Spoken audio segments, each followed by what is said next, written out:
기획경제위원회 소속 홍국표 의원님의 질문이 있겠습니다. 나오셔서 질문해 주시기 바랍니다.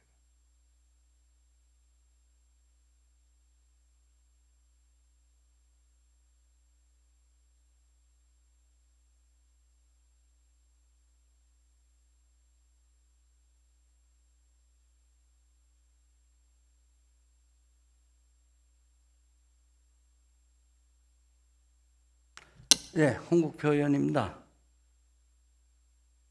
본 의원은 지난 8월 기록적인 폭우로 발생했던 참담한 피해 상황을 살펴보며 서울시 주거 사다리 복원을 위한 실효성 있고 현실적인 대안을 제시하고자 합니다.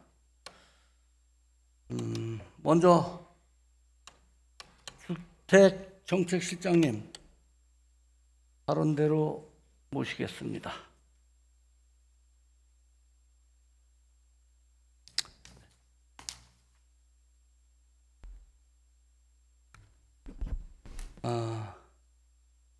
네, 주택정책실장 유창수입니다. 먼저 실장께 질문 한 가지만 드리고 질문을 하겠습니다.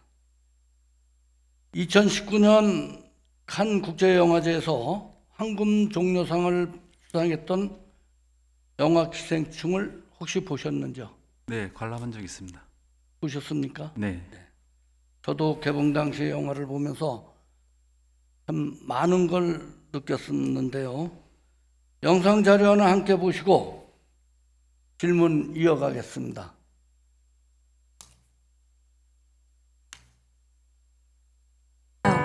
비가 오면 맥없이 파괴되는 공간으로 묘사되는 반지하. 이곳은 원래 거주용 공간이 아니었습니다. 반지하의 용도는 대피소였습니다. 1968년 1월 북한 무장게릴라 침투 사건 이후 한국 사회는 안보 문제에 예민해지죠. 서울시장은 시민 350만 명을 대피시킬 수 있는 방공호를 만들겠다라고 선포하고요. 박정희 정부는 전시에 대비하겠다며 건물 지하마다 창고를 만들도록 법을 개정합니다. 반지하가 주목받게 된 건 다름 아닌 수해 때문입니다. 2001년 대홍수가 일어나서 수도권 주택 9만 2천여 가구가 침수됩니다. 그중 80%가 반지하 가구였고 이사를 가되 절대로 반지하는 안 살겠습니다. 재난 후에야 기관들은 실태 조사에 나섰고요. 2005년 처음으로 통계청 조사에 반지하 항목이 생기면서 생긴 지 30년이 지나서야 공식 통계가 확보됩니다. 각종 문제가 있다고 해도 이곳이 계속 존재하는 건 가격 때문입니다. 현재 전국 38만 가구, 그러니까 대략 100만 명이 반지하와 옥탑방에 삽니다. 반지하 자체는 줄어들고 있다고 하지만 반지하에 사는 청년들은 오히려 늘고 있고요. 비가 오니 미세먼지가 없어서 좋은 박 사장 가족, 반면 이재민이 되어버린 기택내 가족. 과연 영화 속 이 가족만의 일일까요? 자, 햇빛조차 들어오지 않는 열악한 집에 살았던 기택인의 가족이 살았던 주거 환경이 어딘지 실장께서는 아시죠? 네, 의현동 일대로 알고 있습니다. 바로 반지하입니다. 네. 영화 후반부에 접어들면서 기택인의 가족의 보금자리인 반지하 집은 극심한 폭우로 인해 물에 잠기고 말았습니다. 이 사진 한번 보시죠.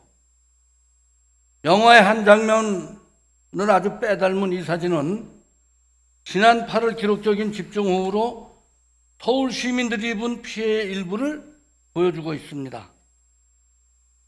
서울 곳곳에서 도로 파손, 지하차도 침수는 물론이고 인명 피해까지 발생했던 당시 처참했던 상황을 기억하시고 뉴욕타임즈에서도 외신 서울 침수 피해 반지하 언급을 했습니다. 기억하시죠? 네. 당시에 처참했던 상황을 모두가 기억하실 겁니다. 하지만 이런 피해는 올해 처음 발생한 게 아니죠. 그렇죠? 네, 그렇습니다. 1998년, 2001년, 2010년, 2011년 연례 행세처럼 되어 있었습니다. 2022년까지 이르기까지 같은 일이 반복되고 있었어요. 연례 행사처럼 됐었습니다. 집중호우로 태풍 등 서울시를 강타한 재난으로 가장 먼저 그리고 가장 크게 피해를 입은 분들은 바로 취약한 주거 환경에 놓인 시민이라는 사실을 실장께서도 이미 아실 거라고 본인은 생각을 합니다. 네, 잘 알고 있습니다. 네, 잘 아시죠? 그런데 처음 마주한 사항이 아님에도 왜 비슷한 이런 피해가 속출하고 있는 것일까요? 이런 수해가 날 때마다 많은 대책을 내놓습니다. 반지하 대책 내놓고 한 지가 오늘 내래 어제 오늘의 일이 아닙니다. 이런 수해는 천재지변도 인재도 아닌 바로 관제라고 본의원은 생각을 합니다. 제 말씀에 동의하십니까, 실장께서? 의원님께서 말씀하는 취지에는 저희도 공감하고 있습니다. 동의하시죠?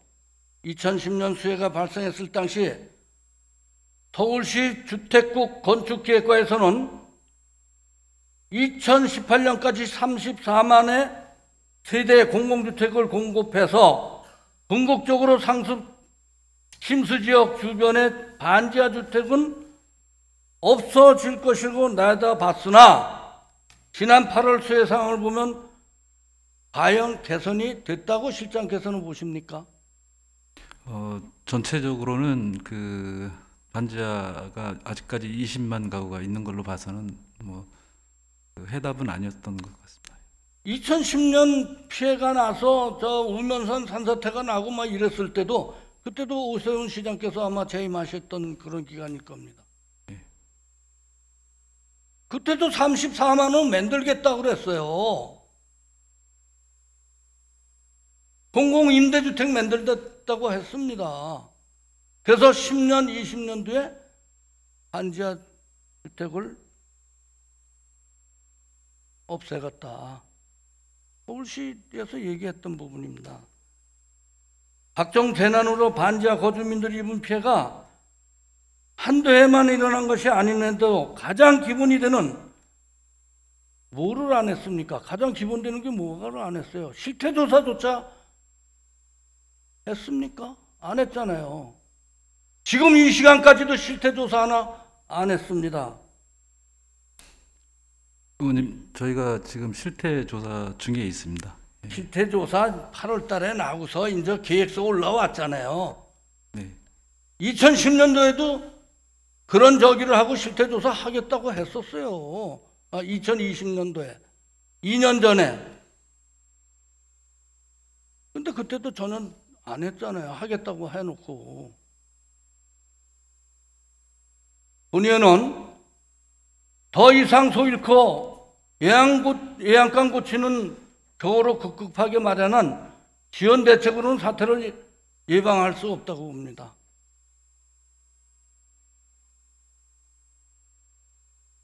자, 이번 수해로 서울시에서 수립한 이른바 서울시 반지하 거주민 지원 대책을 살펴봤습니다.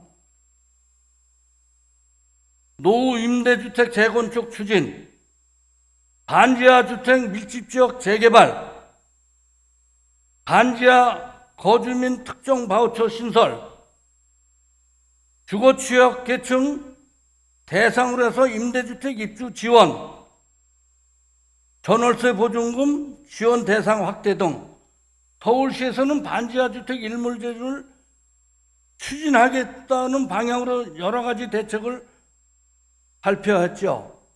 네, 그렇습니다. 네. 그렇다면 서울시에서 가장 중요하게 생각하는 반지하에 거주하는 시민들에 대한 지원 대책은 무엇인지 한번 답변해 보시죠. 네, 저희가 그 반지하 주택에 대한 지원 대책은 뭐 한 가지 대책으로만 이렇게 설명될 수는 없습니다. 근데 저희가 크게는 그 반지하에 거주하시는 주거 취약계층에 대한 이주 지원을 우선적으로 생각하고 있고요. 야, 그것도 벌써부터 나왔던 얘기예요. 예, 그리고 예, 그건 매 수에 날 때부터 나오는 얘기입니다. 네. 얘기가. 뭐 두 번째로 당연히 이주 지원과 더불어서 그 반지하의 거주 환경을 좀 개선하고자 하는 집수리 사업이나 주거 상향 사업이나 또 그 반지하의 안전성을 확보하는 그런 그 사업들을 추진하고요. 세 번째로는 이제 공공임대주택 물량을 확보해서 이 주거 취약계층이 거주할 수 있는 환경을 그 만들어드리는 그런 사업을 좀 중점적으로 하려고 생각하고 있습니다. 그게 바로 재탕, 삼탕, 사탕 이렇게 나오는 대책이라는 얘기죠. 보니어는 수혜탑마당 나오는 얘기예요. 자, 1998년 당시에는 이제 뭐 전체의 약 한 10% 반지하 주택 비중이 있었는데 지금 뭐 그 피로티 같은 거 이렇게 하면서 조금 줄어들었죠. 네, 네, 그렇습니다.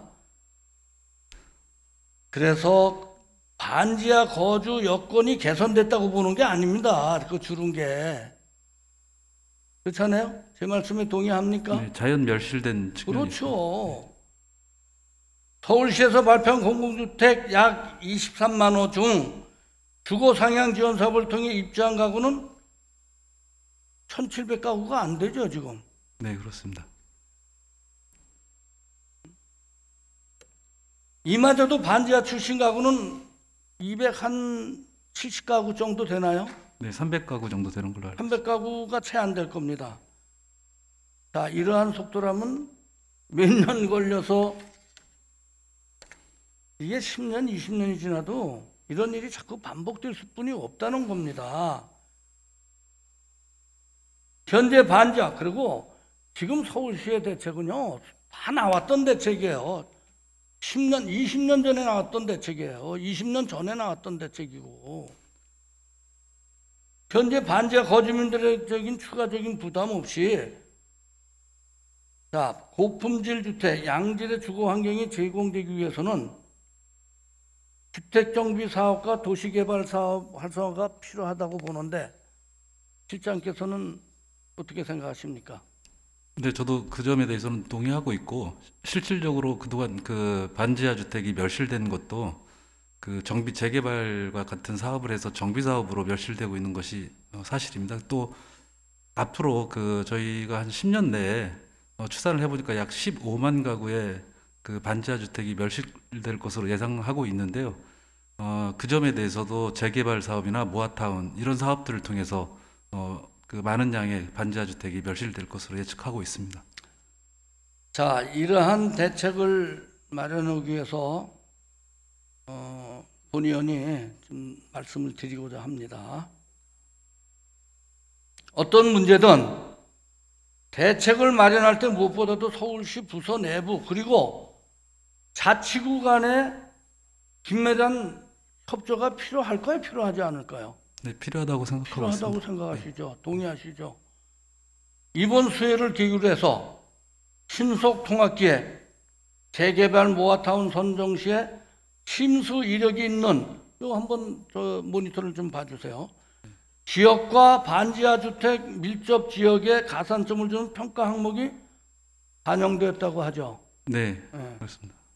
자, 자치구에서 작성하는 침수 흔적도 등 정량 평가 기준으로 포함된 내용은 서울시에서도 체계적으로 관리 운영될 수 있도록 관련 부서와 협조해 주기를 당부드립니다. 네, 알겠습니다. 서울시가 보니까요, 본 의원이 보니까 업무 협조가 잘 안 되는 것 같아요. 업무 협조가 전혀 안 돼. 서로 치적, 어떤 저 시장한테 잘 보이려고 하는지 치적에만 자기네 치적 올리는 거에만 몰두하는 것 같은 그런 거를 많이 느꼈습니다. 그래서 그걸 하나 당부드리고 이번 수해 사후 조치로 시작한 서울시 주거안전 취약주택 실태조사와 요거 지금 계획하고 계시잖아요. 지금 실시 이제 계획했는데 실시하시나요? 지금 현재 1단계 그 장애인 가구에 대해서 388호는 주택 상태 조사가 완료됐습니다. 그건 완료됐고 지금 실태 조사 이제 그렇게 해주신 중이고 네. 그와 관련해서 단순히 이례적인 그 어떤 실태 조사에 그치어서는 안 된다고 본의원은 요청을 합니다. 네, 저희가 1단계, 2단계, 3단계 그 실태 조사를 마치고 난 다음에 네. 반지하 주택에 대한 관리 카드를 만들어서 자치구하고 협력적인 관계로 그 반지하 주택 관리할 그런 예정입니다. 뭐 실장께서도 잘 아시겠습니다만은 2020년 기준으로 서울시는 전국 비율 62.4%의 그 반지하 가구가 이렇게 많지 않습니까? 서울의 수도권 빼고 서울에만. 네, 그렇죠? 네네. 예. 그래서 거기에 사는 거주민의 어떤 특성, 유형도 다양할 것으로 생각이 됩니다. 자, 문서에 그치는 형식적인 실태 조사가 아니라 향후 지원 대책에 대한 어떤 적극적으로 반영할 수 있도록 서울연구원 등과 같은 협업을 통해서 구조화된 설문조사지도 만들고 해서 주거환경 전문가들과 함께 지속적인 전수조사를 실시해야 된다고 본의원은 생각합니다. 실장께서는 어떻게 생각하십니까? 네, 저희도 지금 주택 상태 조사뿐만 아니라 거주자의 어떤 그 상황 조사를 실제 면담을 통해서 진행하고 있습니다. 네, 그런 결과를 토대로 해서 저희가 반지하 주택의 그 대책을 더 확실하게 수립해 나가겠습니다. 자, 질문 하나 또 드리겠습니다. 정책실장께서는 수도권의 지하 반지하 거주민 평균 소득이 얼마인지 알고 계십니까? 실태 조사를 하신다고 하니까. 저희가 그 수도권은 아니고요. 저희가 서울 지역의 소득을 파악한 적이 있습니다.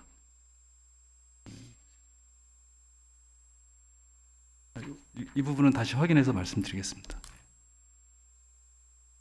자, 2021년 국토연구원에서 발표한 지하주거 현안 분석 및 주거지원 정책과제를 보면 이분들의 월 평균 소득이 182만 원이라고 나와 있습니다.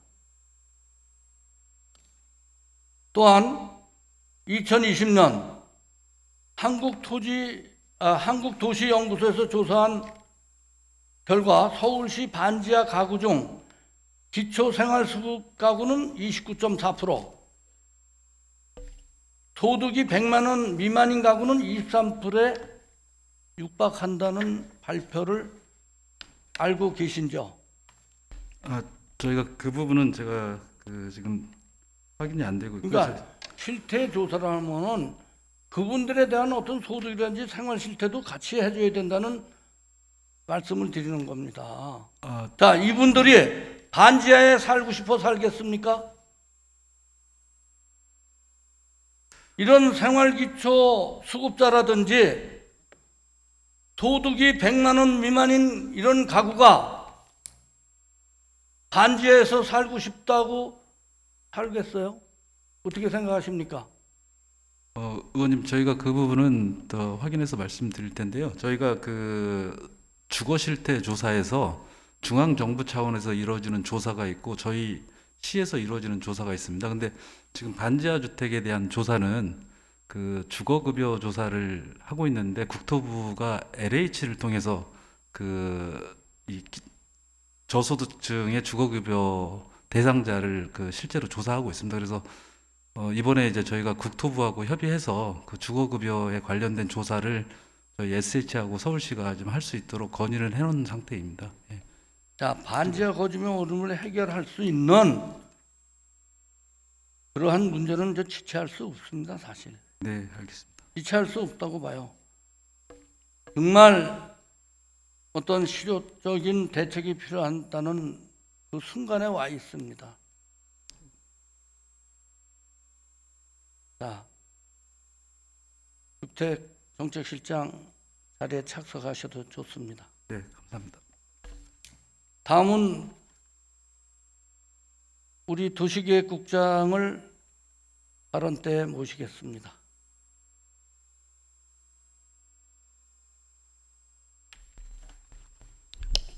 안녕하세요.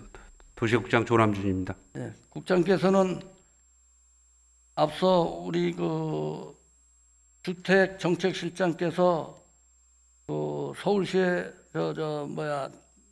말씀드린 대로 서울시의 주거 환경 개선을 위해서 서울시의 도시계획상 가장 중요한 것이 뭐라고 생각을 하십니까? 일단 주택 문제와 관련돼서는 쾌적하고 안전한 주택의 지속적 공급이 필요하다고 이제 판단하고 있습니다. 두 번째로는 말씀하신 대로 지하방 등 사는 사회적 약자를 위한 공공주택도 같이 병행해서 건설돼야 된다고 생각을 하고 있고요. 이러한 사업 등을 시행할 때에는 도로공원 등 기반시설도 함께 확충을 해서 살기 좋은 서울 공간을 만드는 것이 도시의 큰 목표와 방향이라고 생각하고 있습니다. 맞습니다. 지금 국장께서 말씀하신 거.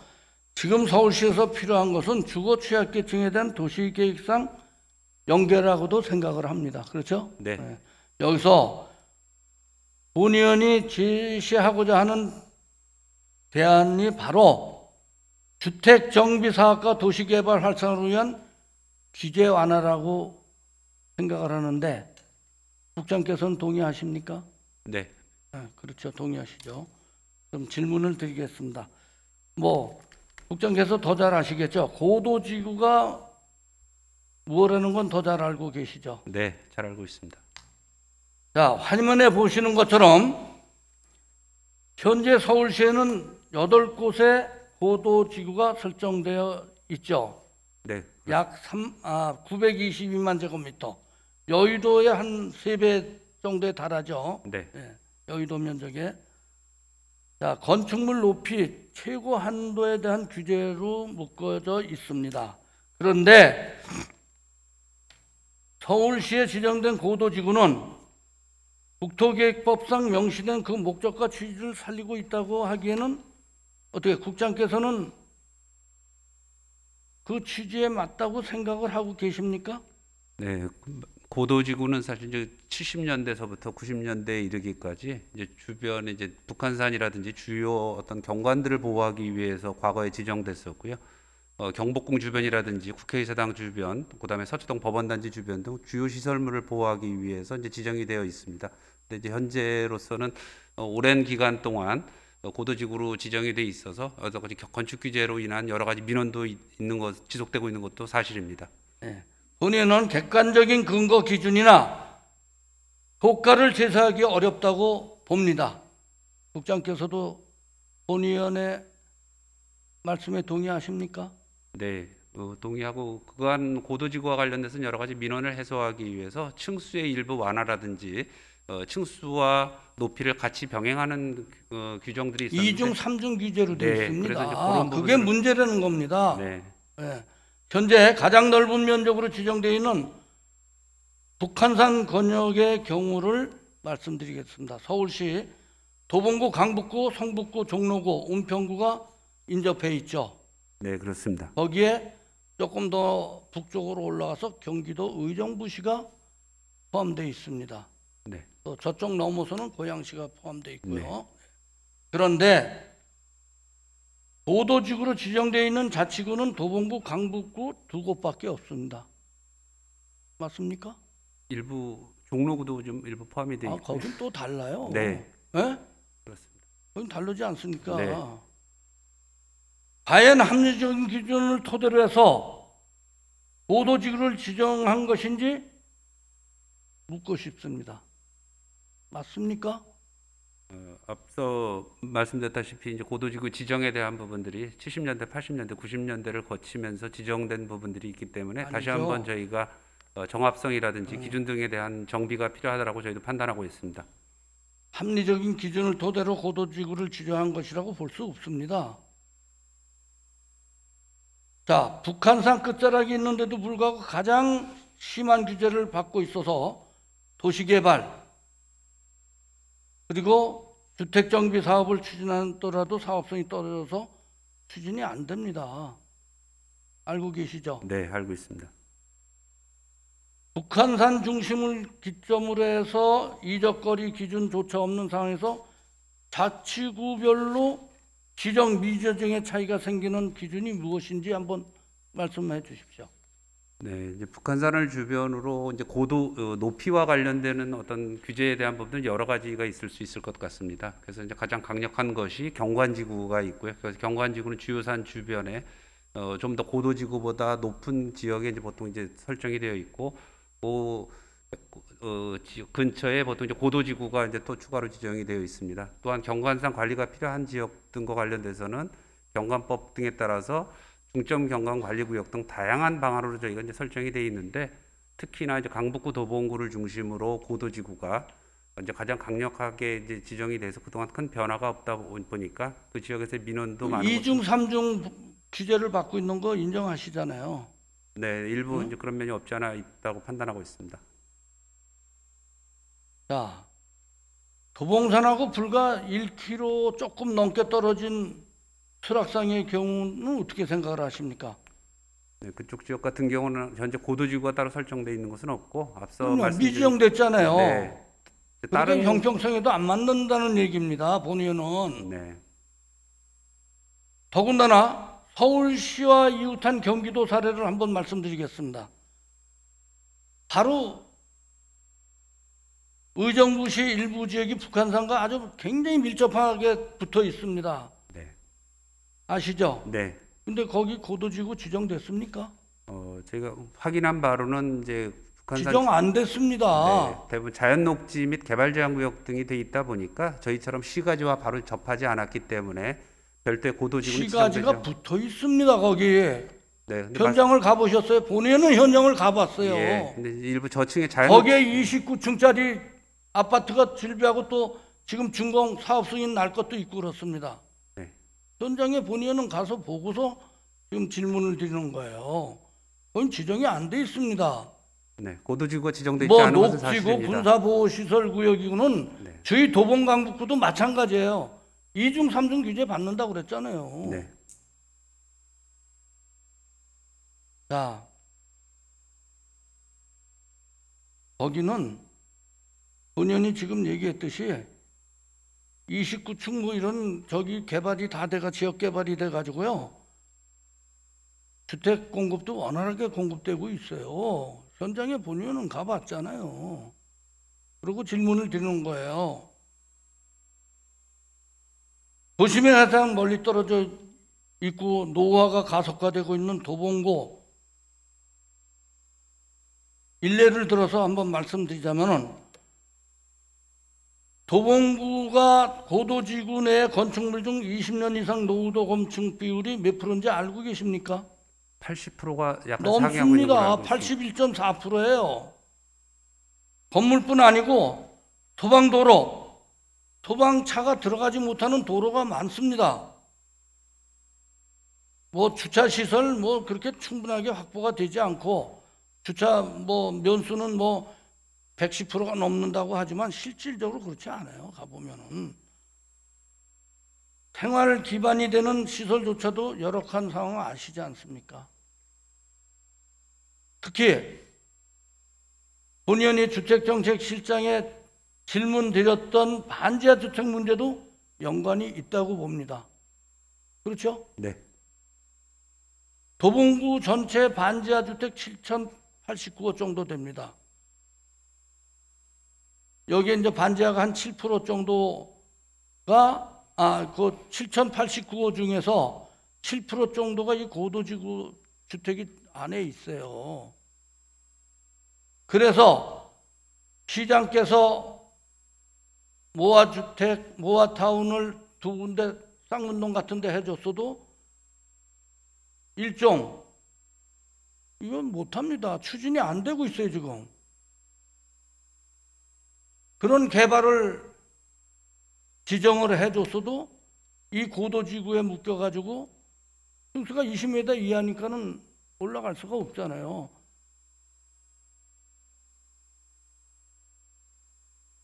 그렇기 때문에 각종 재난이라든지 안전사고 같은 거에 가장 취약한 주거 환경을 적극 개선하기 위해서는 고도 제한을 합리적인 범위 내에서 조정하고 완화해주고 하루빨리 정비 방안이 마련되어야 한다고 국장께 강력히 요청드립니다. 검토해 주시기 바랍니다. 네, 의원님 말씀 충분히 이제 공감을 하고 있고요. 저희가 현재 진행되고 있는 어떤 과업들 속에서 주민들의 민원이 최소화되도록, 특히나 이제 사업이 진행되는 지역들은 나름대로 사업성과 공익성의 중립적 어떤 가치를 지키면서 지역의 환경 개선이 될 수 있도록 최선의 노력을 다하도록 하겠습니다. 네, 감사합니다. 자리에 착석해 주셔도 되겠습니다.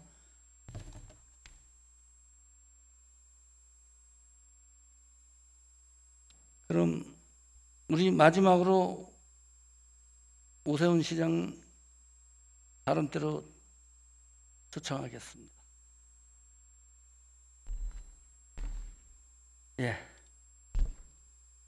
시장께서도 앞서 국장 실장한테 질문 드렸던 거 아시겠지만은 이번 수해를 계기로 해서 서울 시민들이 많은 피해를 입었습니다. 마음 아프시겠습니다. 예. 그런데 지난 8월 12일 원희룡 국토교통부 장관께서 반지하도 사람이 사는 곳이다. 반지하를 없애면 그분들은 어디로 가야 하나라고 반문했습니다. 서울시 반지하 거주 가구 안전대책과 조금 다른 입장을 내놓은 걸로 본의원은 판단하고 있습니다. SNS를 통해서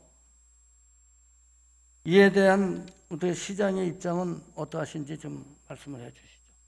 예, 뭐 저는 문제의식은 같다고 생각합니다. 반지하라고 하는 주거 유형이 지금 의원님 말씀하신 것처럼 경제적으로 취약한 분들이 그 값이 싸기 때문에, 주거비가 싸기 때문에, 저렴하기 때문에 거주하고 계시는 거고, 특히나 이 수해에는 취약하기 때문에 가급적이면 지상으로 올라오시는 게 바람직하다 하는 관점에서 서울시가 대책을 내놨고요. 그 대책은 어저께 다른 의원님과의 대화에서도 밝혔던 것처럼 강제적으로 지상으로 올라가도록 퇴출을 한다든가 금지를 한다든가 이런 취지의 내용을 대책으로 발표한 적은 없습니다. 서울시는 자연스럽게 임대주택을 최대한 많이 공급을 해서 지하 거주 공간에서 지상 공간으로 올라오실 수 있도록 여지를 만들고, 그리고 도시 정비 사업을 통해서, 다시 말해서 재개발이나 모아타운과 같은 신규주택 공급 사업을 좀 더 활발하게 해서 그곳에 포함되어 있는 반지하 주택이 자연스럽게 멸실될 수 있도록 유도를 하는 것을 골간으로 합니다. 서울시의 정책은 이미 다 그렇게 발표가 돼 있는 상태이기 때문에 그분들이 뭐 살고 싶어서 사느냐 이런 비판은 사실은 서울시 정책과 관계돼서 받을 수 있는 비판은 저는 아니라고 생각합니다. 특히나 방금 전에 우리 도시계획국장이 답변 드리는 과정에서 주택국장이 말씀드리는 과정에서 1차, 2차, 3차 실태조사를 통해서 일단 한두 달 내에 비 피해 같은 피해가 발생했을 때 급하게 피신하기 힘든 분들을 위해서 실태조사를 하고 그분들부터 일단 우선적으로 빠른 시일 내에 지상공원으로 올라올 수 있도록 하는 준비 작업을 지금 진행 중에 있습니다. 과거에도 나왔던 반복되는 대책이다 이런 말씀 지적해 주셨는데 이번엔 정말 의지를 가지고 특히나 수해 때 긴급 대피하기 힘든 분들 위주로 장애인분들, 아동, 그리고 독거 어르신들 이런 분들부터 파악을 해서 지상으로 올리는 작업을 이미 실행 계획을 세우고 착수를 했습니다. 그런 의지를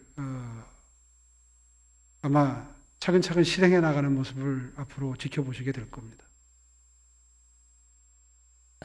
이제 서울시 주거 사다리를 복원하고 주거 약자와의 동행을 위해서는 가장 중점적으로 추진하고자 하는 어떤 부분이 있을 겁니다. 그렇죠? 네. 그럼 시장께서 그걸 간단하게 한번 말씀해 주시죠. 예, 일단 방금 전에도 말씀드렸습니다만은 일단 양질의 임대주택을 최대한 빠른 속도로 많은 물량을 공급하는 것.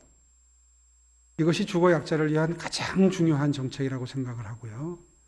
그 방법론은 이미 밝혔습니다마는 이미 30년이 도과한 임대주택 단지들부터 순차적으로 허물고 새로 짓는 재건축을 통해서 물량을 2.5배 정도를 추가로 공급할 수가 있습니다. 두 번째로는 그렇게 공급되는 임대주택의 평형을 다양화하고 지금까지처럼 싸구려 주택 이미지를 가지고 있는 상태를 벗어나게 만들어서 임대주택도 우리의 청년들이나 신혼부부들이 자부심을 가지고 들어갈 수 있는 고품질 브랜드로 4년 내에 반드시 만들어내겠습니다. 세 번째는 자산 형성 내지는 자산 증식까지도 생각을 하는 시민분들의 경우에는 토지 임대부 분양주택이나 지분 적립형 주택 등과 같은 완전히 분양되는 경우에 비해서는 자산 형성이나 증식이 조금 부족할 수 있겠습니다만은 투자한 자금에 비해서 거기에 비례해서 일정 부분 자산 증식도 할 수 있는 주택 상품을 개발을 해서 공급하기 위해서 이미 국토부와 협의에 들어갔습니다.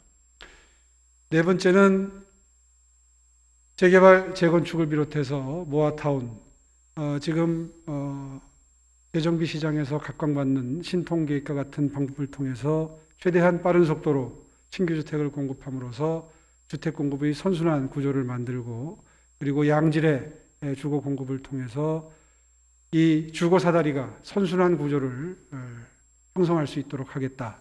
그런 것이 전체적인 큰 틀에서의 서울시의 주거 약자와의 동행을 위한 정책이라고 요약해서 말씀드릴 수 있겠습니다. 네, 꼭 그렇게 해주시기 바라겠습니다.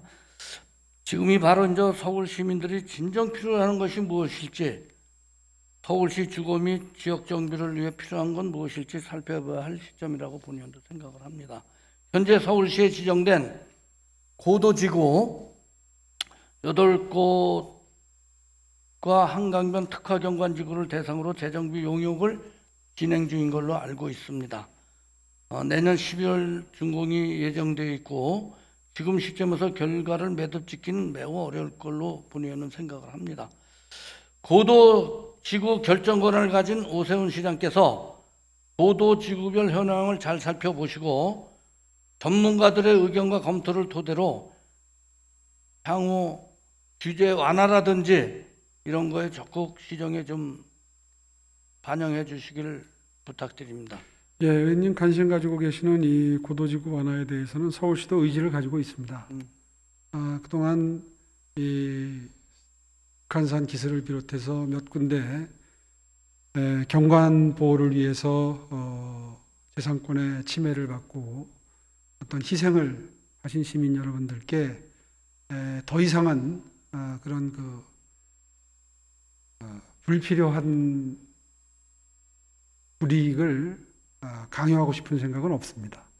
따라서 이번에 2040 도시 서울 도시기본계획에서 포함시켜서 발표를 드렸던 것처럼 최대한 이 조닝 때문에 혹은 각종 도시계획 규제 때문에 불필요한 규제를 받는 분들의 그 불이익을 최소화하고 최대한 경관 보호라든가 이런 기존에 지키던 가치를 크게 훼손하지 않는 범위 내에서 그분들이 입고 있는 불이익을 최소화하겠다. 이런 큰 틀에서의 원칙을 가지고 지금 준비 작업을 하고 있습니다. 네, 고맙습니다. 답변하시느라고 수고하셨습니다. 착석하셔도 좋으시겠습니다.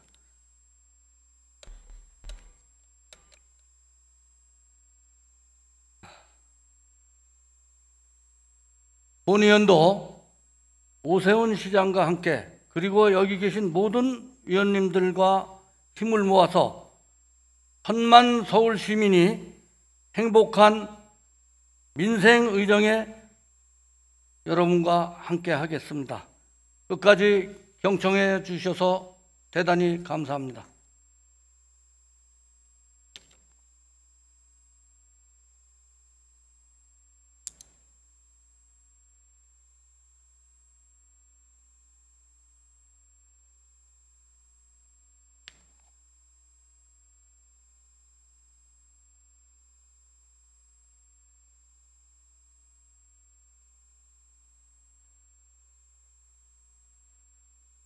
홍국표 의원님 수고하셨습니다.